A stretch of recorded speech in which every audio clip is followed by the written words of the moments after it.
Audio Jungle.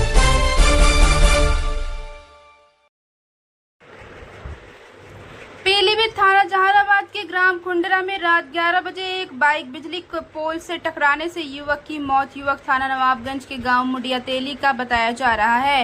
लाश को postmortem के लिए भेज दिया गया है। रिपोर्टर छेदालाल, गंगवार, पीलीभीत।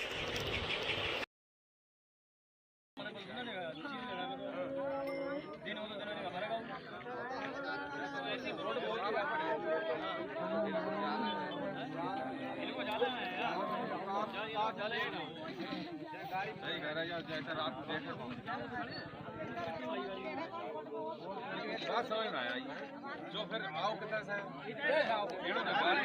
गाड़ी जब गड्ढा में गई है तो तेज गाड़ी तो उल्टी गई है गाड़ी देखो मैं बताऊं लटका हो तो हम अबे सोचो हमने गाड़ी को ब्रेक लगो